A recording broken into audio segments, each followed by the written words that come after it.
قیامت کے دن عورت سے سب سے پہلا سوال کیا پوچھا جائے گا؟ یہ جاننا ہر مسلمان عورت کے لیے ضروری ہے۔ جب قیامت کا وقت قریب آ چکا ہوگا تو اللہ رب العزت کے حکم سے عورت سے سب سے پہلا سوال یہ پوچھا جائے گا کہ بسم اللہ الرحمن الرحیم۔ ناظرین، آپ سے گزارش ہے کہ ویڈیو کو آخر تک لازمی دیکھے گا اور میرے چینل کو گرو کرنے میں میرا ساتھ دیجیے۔ پیارے دوستو، جب قیامت کا وقت بالکل قریب آ جائے گا تو اللہ رب العزت حضرت اسرافیل علیہ السلام کو سور پھونکنے کا حکم دیں گے۔ تو حضرت اسرافیل علیہ السلام اللہ رب العزت کے حکم کے مطابق سور پھونکیں گے اور دھیرے دھیرے دنیا تباہ و برباد ہونا شروع ہو جائے گی اور خطۂ سرزمین پر رہنے والی ہر ذی روح مخلوق، انسان، جنات، چرند پرند، الغرض کوئی بھی چیز ایسی باقی نہ رہے گی جو زندہ ہو۔ اس وقت سب کا نام و نشان اس صفحۂ ہستی سے مٹ جائے گا اور سب کچھ تباہ و برباد ہو جائے گا۔ پرکشش اور خوبصورت نظر آنے والی اس زمین پر ہر طرف چٹیل میدان اور ویرانی ہی ویرانی ہو جائے گی۔ اس کے بعد اللہ رب العزت ارشاد فرمائے گا کہ کون ہے جس کی آج بادشاہی ہے، اور کہاں گئے دنیا کے جبار اور غرور و تکبر کرنے والے لوگ۔ دنیا کی اس تباہی و بربادی کے بعد ایک لمبا عرصہ خاموشی اور سناٹے میں گزر جائے گا، اور اس لمبے عرصے کا علم صرف اللہ سبحانہ تعالیٰ کو ہی ہے۔ جب اللہ رب العزت چاہے گا تو نئے سرے سے زمین اور آسمان اور فرشتوں کو پیدا فرمائے گا۔ انسانوں کو دوبارہ زندہ کرنے کے لیے اللہ سبحانہ تعالیٰ آسمان سے بارش نازل فرمائے گا، جس کے نتیجے میں ہر انسان کی ریڑھ کی ہڈی سے پورا انسانی ڈھانچہ تیار ہو جائے گا، اور اس ڈھانچے پر اللہ سبحانہ تعالیٰ کے حکم سے گوشت پوست چڑھ جائے گا۔ اس طرح جب تمام انسان دوبارہ زندہ ہو جائیں گے تو اللہ رب العزت حضرت اسرافیل علیہ السلام کو دوبارہ سور پھونکنے کا حکم دیں گے۔ اس وقت تمام انسان ننگے پاؤں، ننگے بدن اور بے حتنا اٹھ کھڑے ہوں گے جس طرح ماں کے پیٹ سے پیدا ہوئے تھے، اور اس دن اللہ سبحانہ تعالیٰ کا یہ فرمان پورا ہوگا جس طرح کہ اللہ سبحانہ تعالیٰ قرآن مجید فرقان حمید میں ارشاد فرماتا ہے، اور تم لوگ فردن فردن ہمارے پاس حاضر ہوگے جس طرح ہم نے تمہیں پہلی مرتبہ پیدا کیا تھا۔ پیارے دوستو، سب سے پہلے اللہ رب العزت کے پیارے نبی حضرت محمد مصطفیٰ صلی اللہ علیہ وآلہ وسلم اپنی قبر انور سے باہر تشریف لائیں گے۔ اس کے بعد حضرت عیسیٰ علیہ السلام اور دیگر انبیاء کرام اپنی قبروں سے باہر تشریف لائیں گے، اور اس کے بعد شہدائے کرام اور اللہ سبحانہ تعالیٰ کے نیک بندے اہل ایمان اٹھیں گے۔ اس دن کافر، مشرک اور منافق لوگ اپنے اپنے اعمال کے مطابق اپنی قبروں سے زندہ اٹھیں گے۔ کوئی اندھا ہوگا، کوئی بہرا ہوگا تو کوئی لنگڑا ہوگا، اور کسی کو چیونٹی کی شکل میں اٹھایا جائے گا، اور کوئی شخص اپنے اعمالوں کے مطابق سر کے بل اٹھے گا۔ اس دن کافر اس غیر متوقع زندگی کے مناظر دیکھ کر شدید خوف اور غم کے اندر مبتلا ہو جائیں گے، اور ان کی آنکھیں اس خوفناک منظر کو دیکھنے کے بعد پتھرا جائیں گی، اور ان کافروں کے دل کانپ رہے ہوں گے اور کلیجے منہ کو آ رہے ہوں گے۔ اس دن اتنا وحشت ناک منظر ہوگا کہ کوئی غم بانٹنے والا اور مددگار نہ ہوگا، اور اس دن نہ ہی کوئی ایک دوسرے کو پوچھنے والا ہوگا، اور اہل ایمان بھی اپنے اعمالوں کے مطابق اپنی قبروں سے اٹھائے جائیں گے، اور اس دن شہدائے کرام اپنے بہتے ہوئے تازہ خون کے ساتھ اٹھائے جائیں گے، اور جو شخص جس حالت میں فوت ہوگا اسی حالت میں ہی اپنی قبر سے اٹھایا جائے گا، یعنی جو گناہ کرتا ہوا مر گیا وہ اسی گناہ کی حالت میں اٹھایا جائے گا۔ جو شخص شراب پیتا ہوا مرا وہ اسی طرح شراب پیتا ہوا اٹھایا جائے گا، اور جو زنا کرتا ہوا مرا وہ اسی طرح زنا کی حالت میں اٹھایا جائے گا۔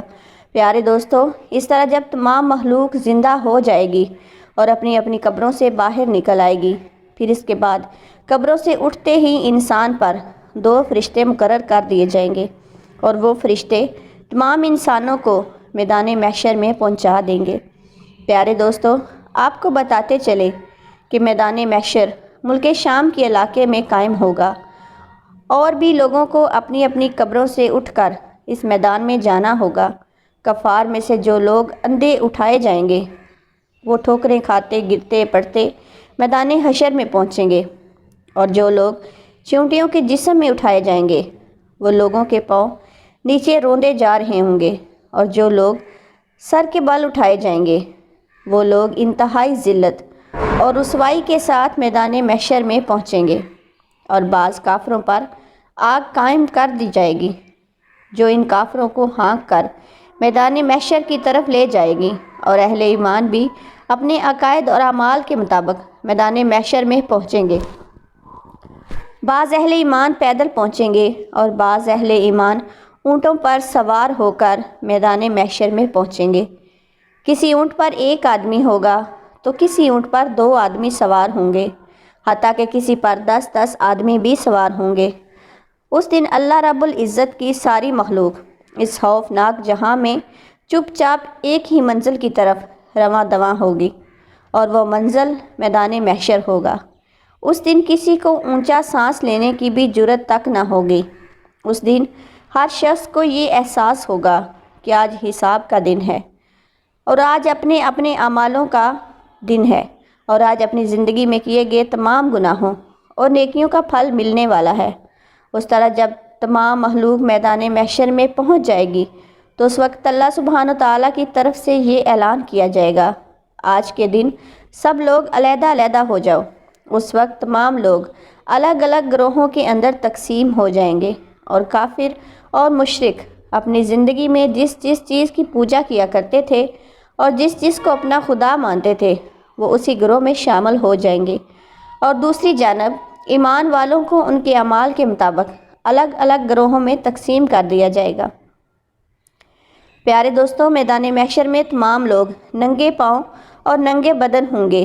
اس دن سورج 1 میل کے فاصلے پر آگ برسا رہا ہوگا، اور زمین تپش کی وجہ سے دہک رہی ہوگی، اور بدن سورج کی آگ میں جل رہا ہوگا، اور زمین اتنی گرم ہو جائے گی کہ زمین پر پاؤں نہ رکھا جا رہا ہوگا، دور دور تک کہیں سایہ نظر نہیں آ رہا ہوگا، اور لوگ اپنے اپنے عقائد اور اعمال کے مطابق اپنے پسینوں میں ڈبکیاں لگا رہے ہوں گے۔ کچھ لوگ اپنے گناہوں کے مطابق ٹخنوں تک پسینے میں ڈوبے ہوں گے، اور کچھ لوگ سینے تک پسینے کے اندر ڈوبے ہوئے ہوں گے، اور کچھ لوگ اپنے اعمال کے مطابق پورے کے پورے پسینے میں ڈبکیاں لگا رہے ہوں گے۔ محشر کا یہ خوفناک دن 50,000 سال کا ہوگا، اور لوگ بھوک اور پیاس اور شدید گرمی کی حالت میں 50,000 سال تک کھڑے رہیں گے، اور تمام لوگ تنگ آ کر بارگاہ الہی میں عرض کریں گے، یا رب العالمین، ہمیں اس مصیبت سے نجات عطا فرما، چاہے ہمیں جہنم میں ہی ڈال دے۔ پیارے دوستو، یاد رہے کہ آج سورج کا ہماری زمین سے فاصلہ 9 کروڑ 30 لاکھ میل ہے۔ اس کے باوجود بھی جون جولائی کے مہینے میں زمین اس قدر گرم ہو جاتی ہے کہ 1 منٹ کے لیے بھی زمین پر ننگے پاؤں کھڑا نہیں ہوا جاتا۔ تو ذرا توجہ فرمائیے کہ اس دن کیا حال ہوگا جس دن زمین کا درجہ حرارت آج کے مقابلے میں 9 کروڑ گنا زیادہ ہوگا۔ اس دن حساب و کتاب سے پہلے تمام لوگ مختلف انبیاء کرام علیہ السلام کی بارگاہ میں حاضر ہوں گے اور ان سے اپنے اپنے لیے سفارش کرنے کا کہیں گے، لیکن سب انبیاء کرام علیہ السلام ایک ہی جواب دیں گے کہ آج میرا رب اتنا غضبناک ہے کہ اس سے پہلے وہ اتنا غضبناک کبھی نہیں ہوا، اور نہ ہی وہ اس کے بعد کبھی اتنا غضبناک ہوگا۔ اس وقت تمام لوگ مایوس ہو کر حضور نبی کریم صلی اللہ علیہ وآلہ وسلم کی بارگاہ میں حاضر ہوں گے، اور حضور صلی اللہ علیہ وآلہ وسلم کی بارگاہ میں عرض کریں گے، یا رسول خدا صلی اللہ علیہ وآلہ وسلم، آپ اللہ کے پیارے رسول ہیں اور خاتم الانبیاء ہیں، آپ سب کچھ دیکھ رہے ہیں کہ ہماری کیا حالت ہو چکی ہے، آپ اپنے رب تعالیٰ کے حضور ہماری سفارش کر دیجئے کہ وہ ہمارا حساب و کتاب شروع کرے اور ہمارے گناہوں کو معاف فرما دے۔ تو اس وقت نبی کریم صلی اللہ علیہ وآلہ وسلم یہ ارشاد فرمائیں گے کہ آج کے دن سفارش کے لائق صرف میں ہی ہوں، کیونکہ اس وقت حضور نبی کریم صلی اللہ علیہ وآلہ وسلم کو میدان محشر سے شفاعت کے بلند ترین مقام محمود تک پہنچایا دیا جائے گا، جو جنت میں اللہ سبحانہ تعالیٰ کے عرش کے نیچے ہوگا، اور وہاں پہنچ کر حضور نبی کریم صلی اللہ علیہ وآلہ وسلم اپنے پیارے رب العالمین کے حضور سجدے میں گر جائیں گے اور اللہ سبحانہ تعالیٰ سے حمد و ثنا کریں گے۔ اس وقت اللہ سبحانہ تعالیٰ کی ذات جب اپنے محبوب کے اس محبت برے سجدے کو دیکھے گی تو اس وقت اللہ سبحانہ تعالیٰ کا دریائے رحمت جوش میں آ جائے گا، اور اللہ سبحانہ تعالیٰ اپنے حبیب صلی اللہ علیہ وآلہ وسلم سے ارشاد فرمائے گا، اے میرے محبوب، اپنے سر کو سجدے سے اٹھاؤ اور سوال کرو، جو آپ مانگیں گے وہ آپ کو دے دیا جائے گا، جس کی آپ سفارش کریں گے اس کی سفارش قبول کی جائے گی۔ پیارے دوستو، یہی شفاعت کبریٰ ہوگی۔ شفاعت کبریٰ کی منظوری کے بعد حضور نبی کریم صلی اللہ علیہ وآلہ وسلم مقام محمود سے میدان محشر میں تشریف لائیں گے، اور اس وقت اللہ سبحانہ وتعالیٰ فرشتوں کی میدان محشر میں نزول جلال فرمائے گا اور جلوہ افروز ہوگا۔ اس وقت تمام فرشتے زمین کے کناروں پر کھڑے ہوں گے اور 8 فرشتے اللہ سبحانہ وتعالیٰ کا عرش الہی اٹھائے ہوئے ہوں گے۔ اس وقت اللہ سبحانہ وتعالیٰ کی عظیم الشان عدالت قائم ہوگی، اور اللہ تعالیٰ ملائکہ کو حکم دے گا کہ تمام لوگوں کو ان کے نامہ اعمال دے دیے جائیں۔ اس دن اہل ایمان والوں کو سامنے کی طرف سے دائیں ہاتھ میں نامہ اعمال دیا جائے گا، اور اس دن کفار اور مشرکین کو پیچھے کی طرف سے بائیں ہاتھ میں نامہ اعمال دیا جائے گا۔ اس نامہ اعمال پر نظر ڈالتے ہی ہر انسان کے سامنے اس کی زندگی کے تمام کرتوت سامنے آ جائیں گے، اور اپنی اپنی زندگی میں کیے گئے تمام کرتوتوں کی تمام یادیں تازہ ہو جائیں گی، اور اس دن اہل ایمان کے چہرے روشن اور تر و تازہ ہو جائیں گے، اور تمام اہل ایمان خوشی خوشی دوسروں کو اپنا نامہ اعمال دکھائیں گے۔ جیسا کہ اللہ سبحانہ وتعالیٰ اس منظر کی طرف اشارہ کرتے ہوئے قرآن مجید فرقان حمید میں ارشاد فرماتا ہے، اور لوگ کہیں گے کہ آؤ اور میرا نامہ اعمال پڑھو، اور اس دن مشرکین اور کفار کے چہروں کی سیاہی میں اور بھی اضافہ ہو جائے گا۔ ذلت ان کے چہروں پر چھا جائے گی، حسرت اور ندامت سے وہ اپنے ہاتھوں کو چبائیں گے، اور تمام کفار اور مشرکین کہیں گے کہ کاش ہمیں اپنا نامہ اعمال نہ دیا جاتا، اور کاش میں یہ نہ جانتا کہ میرا نامہ اعمال اور حساب و کتاب کیا ہے۔ کفار اور مشرکین بار بار اپنا نامہ اعمال کو دیکھیں گے اور حیرت سے کہیں گے کہ یہ کیسا عجیب و غریب نامہ اعمال ہے کہ اس میں ہر چھوٹا بڑا عمل لکھا ہوا ہے۔ ہائے ہماری بد نصیبی، یہ نامہ اعمال کیسا ہے؟ کچھ چھوٹے سے چھوٹا یا بڑے سے بڑا عمل ایسا نہیں جو اس میں نہ لکھا ہوا ہو۔ پیارے دوستو، نامہ اعمال کی اس تقسیم کے بعد سوال و جواب کا سلسلہ شروع ہو جائے گا۔ حضرت انس رضی اللہ تعالیٰ عنہ سے روایت ہے کہ نبی کریم صلی اللہ علیہ وآلہ وسلم قیامت کے روز عورتوں سے سب سے پہلا سوال نماز کے بارے میں کیا جائے گا کہ پابندی کے ساتھ وقت پر ادا کی تھی کہ نہیں۔ پھر شوہر کے بارے میں پوچھا جائے گا کہ اس کے ساتھ کیسا سلوک کیا تھا۔ اس حدیث کے فائدے میں لکھتے ہیں کہ محشر کا میدان جو دل و جگر کو پگھلا دینے والا ہوگا، اس میں عام مسلمانوں سے خواہ وہ مرد ہو یا عورت، سب سے پہلا سوال نماز کے بارے میں پوچھا جائے گا۔ روز قیامت جو جان کو پگھلا دینے والا ہوگا، اس دن سب سے پہلا حساب نماز کا ہوگا۔ حضرت انس رضی اللہ تعالیٰ عنہ سے مروی ہے کہ حضور نبی کریم صلی اللہ علیہ وآلہ وسلم نے فرمایا، قیامت میں سب سے پہلا نماز کا حساب ہوگا۔ اگر یہ صحیح نکلا تو دوسرے اعمال بھی صحیح نکلیں گے، اگر اس میں گڑبڑ ہوئی تو دوسرے اعمال میں بھی گڑبڑ ہی ہوگی۔ عورتیں نماز میں بھی لاپرواہی کرتی ہیں۔ نئی عمر کی جوان عورتیں اکثر نماز چھوڑ دیتی ہیں۔ کچھ تو بہانہ بناتی ہیں کہ کپڑے بچوں کے پیشاب سے ناپاک ہیں۔ افسوس کہ یہ سب بہانے قیامت میں نہیں چلیں گے۔ جب سزائیں ملیں گی تب پتہ چل جائے گا۔ اس لیے عورتوں کو چاہیے کہ نماز کی پابندی کریں۔ گھر کی بڑی عورتوں کو چاہیے کہ چھوٹی عمر سے ہی اپنے بچوں کو نماز کا پابند بنائیں۔ کم عمری کی عادت اور پابندی کا اثر ساری عمر باقی رہتا ہے۔ فرائض شریعہ کے مطابق عورتوں سے شوہر کے حقوق اور ان کی خدمت کے بارے میں سوال پوچھا جائے گا۔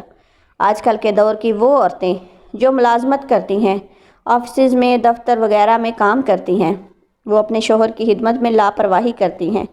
ایسی کوتاہی کل قیامت میں قابل گرفت ہوگی۔ پیارے دوستو، جب یہ سوال و جواب کا سلسلہ ختم ہو جائے گا اور تمام لوگوں سے ان کے حقوق کے بارے میں سوال کر لیے جائیں گے، تو اس کے بعد میدان محشر کا آخری مرحلہ شروع ہو جائے گا اور میزان عدل کو سجایا جائے گا۔ تمام انسانوں کے نامہ اعمال اپنی آخری شکل میں وزن ہونے کے لیے تیار ہو جائیں گے، اور حجت کو قائم کرنے کے لیے میزان عدل قائم کیا جائے گا، اور اس میدان میں جن لوگوں کی نیکیوں کا پلڑا بھاری ہوگا وہ لوگ کامیاب لوگ ہوں گے، اور جن لوگوں کے گناہوں کا پلڑا بھاری ہوگا وہ لوگ ناکام ترین لوگ ہوں گے۔ اس دن جو کامیاب لوگ ہوں گے وہ جنت میں چلے جائیں گے، اور جو ناکام لوگ ہوں گے وہ جن کے گناہوں کا پلڑا بھاری ہوگا وہ جہنم میں داخل کر دیے جائیں گے۔ اس دن حضور نبی کریم صلی اللہ علیہ وآلہ وسلم شفاعت خاص ان امتیوں کے لیے ہوگی جو حضور نبی کریم صلی اللہ علیہ وآلہ وسلم کی امت کے گناہ گار لوگ ہوں گے۔ اس دن نبی پاک صلی اللہ علیہ وآلہ وسلم اپنی اس گناہ گار امت کی شفاعت فرمائیں گے۔ اللہ سبحانہ وتعالی اپنے پیارے محبوب محمد مصطفیٰ صلی اللہ علیہ وآلہ وسلم کی شفاعت قبول فرمائے گا، اور حضور نبی کریم صلی اللہ علیہ وآلہ وسلم کو اپنی گنہگار امت کو اپنے ساتھ لے کر جنت میں تشریف لے جائیں گے۔ اللہ رب العزت سے دعا ہے کہ اللہ پاک اللہ سبحانہ تعالی اپنے پیارے حبیب سرور کائنات محمد مصطفیٰ صلی اللہ علیہ وآلہ وسلم کے بتائے ہوئے راستے پر چلنے کی توفیق عطا فرما اور ہمارا خاتمہ ایمان پر ہو، آمین ثم آمین۔ پیارے دوستو، کمنٹ باکس میں اللہ تعالیٰ کے اور اللہ کے پیارے محبوب محمد مصطفیٰ صلی اللہ علیہ وآلہ وسلم کے 99 ناموں میں سے ایک نام ضرور ٹائپ کریں۔ ویڈیو اچھی لگے تو ویڈیو کو لائک کر دیں اور چینل کو سبسکرائب کر دیں۔ شکریہ۔